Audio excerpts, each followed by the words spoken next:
Bueno, muy bien. Supongamos que tenemos el siguiente razonamiento. Nos dicen esto. ¿Ok? Tenemos esta premisa, esta otra premisa, esta tercera premisa y esta cuarta premisa. Y queremos llegar a una conclusión. Queremos demostrar en. Es decir, ¿qué quiere decir eso? Quiere decir que esta premisa, junto con esta premisa, junto con esta premisa, junto con esta premisa, tienen como conclusión ¿quién? A E solita. Recuerden que C, R y estas cosas lo que quiere decir es que pueden ser unas oraciones que nosotros que tienen sentido en nuestro marco de referencia. Un ejemplo podría ser esto. Si sigue lloviendo, entonces el río crecerá. Si sigue lloviendo y el río crece, entonces el puente será arrastrado por las aguas.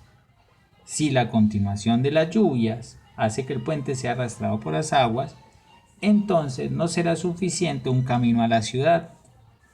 O bien el camino a la ciudad es suficiente o los ingenieros han cometido un error. ¿Cuál es la conclusión?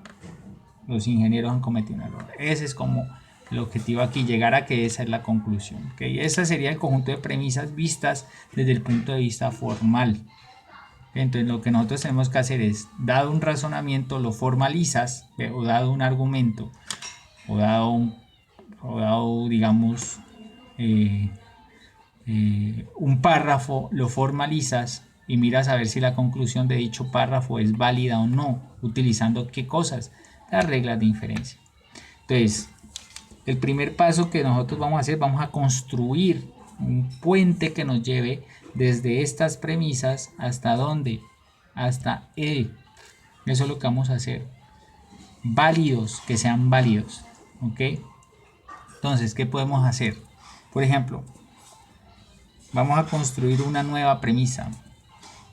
Una nueva premisa, nos vamos a comenzar a sacar conclusiones que nos van a permitir ir paso a paso hasta llegar a donde, hasta ahí. Este es el primer paso que voy a hacer. El primer paso voy a utilizar la primera proposición. Voy a utilizar la primera. ¿Y qué voy a hacer con ella? Esta es la estructura de lo que vamos a hacer. ¿Qué voy a hacer con ella? Voy a utilizar una de estas reglas de inferencia. Alguna que me sirva. En particular yo voy a utilizar esta que está aquí, absorción. ¿Por qué?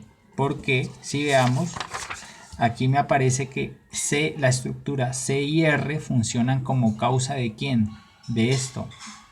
Entonces, de esta de acá yo puedo tener dicha causa. Entonces, ¿qué quiere decir esto? Entonces, C implica quién? Utilizando la una, utilizando absorción, o sea, la regla de la absorción. La regla de la absorción me dice que si tienes causa-efecto, entonces vas a tener esto como resultado. La causa y el efecto va a ser estos dos juntos. Entonces esos dos juntos los coloco. Entonces, ¿quién serían los dos? Sería C y R. Esa sería, o sea, yo construyo esto utilizando la primera regla o la primera premisa y utilizando la regla de la absorción. Como ya lo utilicé, la voy a tachar. Ya no la vuelvo a utilizar en lo posible. Entonces, ahora, ¿qué pasa? Mire que aquí tenemos esta estructura. 5BC implica C y R y C y R implica P. Entonces, para la siguiente voy a armar esto. Voy a utilizar la premisa 5 y la premisa 2. Listo. Ve la conclusión 5 y la premisa 2. ¿Qué voy a hacer con ellos? Voy a utilizar el silogismo hipotético. Ya vamos a ver cómo lo utilizo. Silogismo hipotético para llegar a la siguiente conclusión. C implica R, C implica C y R implica P, por lo tanto C implica ¿quién? Implica P. Vamos a ver cómo funciona esto. Esto lo que estoy haciendo es cojo mis dos premisas, 5 y R. La primera premisa es C implica C y R. Y la segunda premisa es C y R implica P. Como estoy utilizando silogismo hipotético, entonces, ¿por quién se pegan? Vamos a ver cuál es la estructura del silogismo hipotético. La estructura del silogismo hipotético es P implica Q y Q implica R. Si vemos este se repite. Entonces, ¿cuál es el resultado posible? El resultado posible es que este implique este de aquí. Entonces veamos aquí quién se repite. Y se repite C y R acá. Entonces, ¿cuál sería la conclusión básica utilizando el silogismo hipotético? Sería que C implica P. Y este es el que utilizo como conclusión de esas dos. Yo utilicé ¿quiénes? Utilicé esta y utilicé esta de acá. Muy bien, ahorita veamos lo siguiente. Para la siguiente parte de nuestra hipótesis, de nuestro paso. La siguiente parte de nuestro paso dice, C implica P, tenemos como premisa y aquí tenemos C implica P, implica no S. Ah, ¿qué ocurre? Entonces, yo puedo utilizar esta conclusión 6 que la había sacado antes con la premisa 3. ¿Utilizando quién?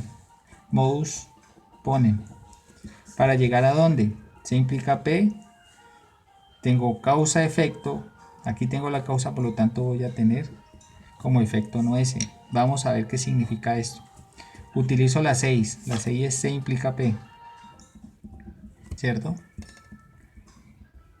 Y ahorita ¿quién? También tengo la 3 es C implica P y esto a su vez implica no S. Entonces aquí ¿qué tenemos?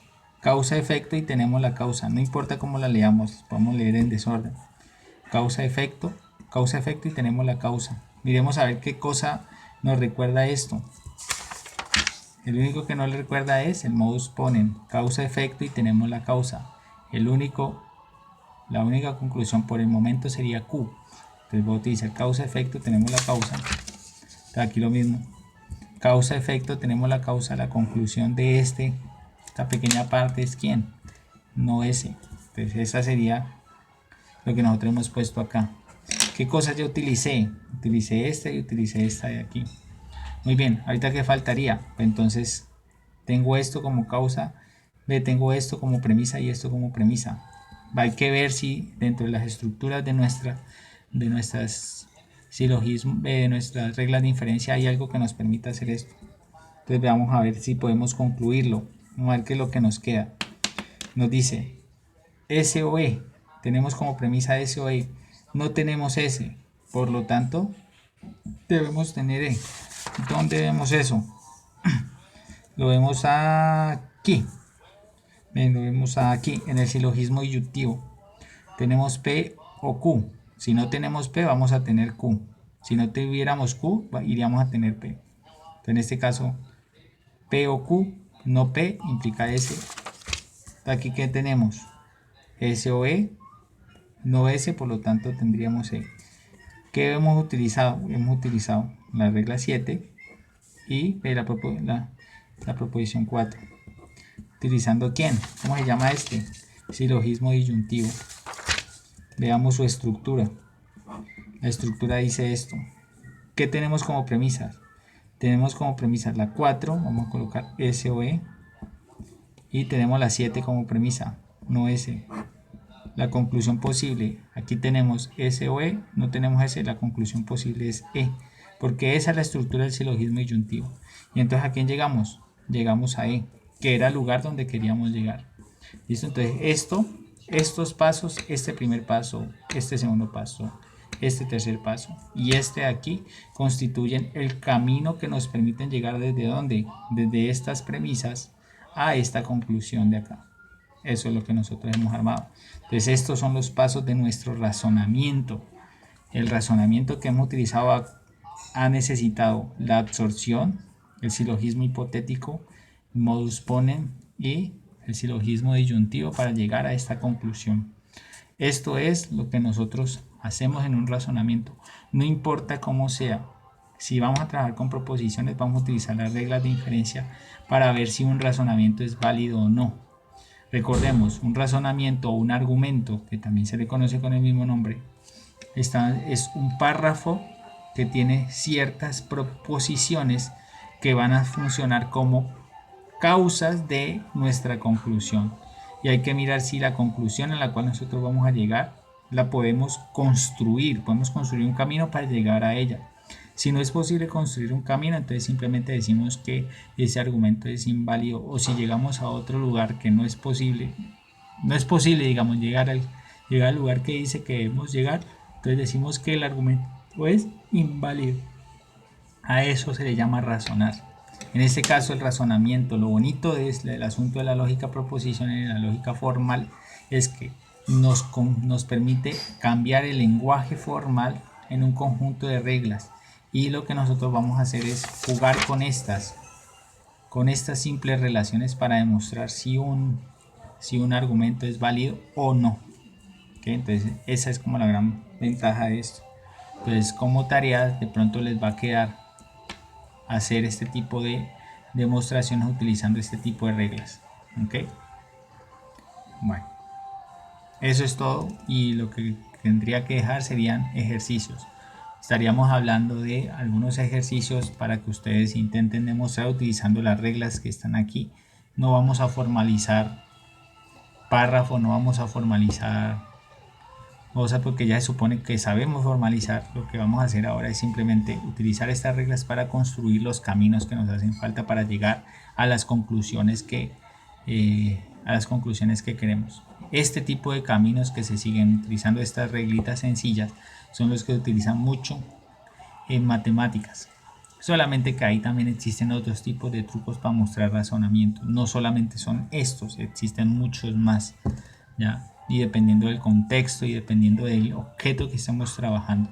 En particular, estas reglas son válidas para los objetos que estamos trabajando, que son proposiciones, que son válidas. Y utilizando las operaciones entre proposiciones podemos llegar a estas conclusiones, que son las más básicas. Esto es un trabajo arduo de mucha gente que lo hizo antes que nosotros. ¿Ok? Entonces eso sería como la parte a la cual queríamos llegar para esta semana. ¿Listo? Gracias.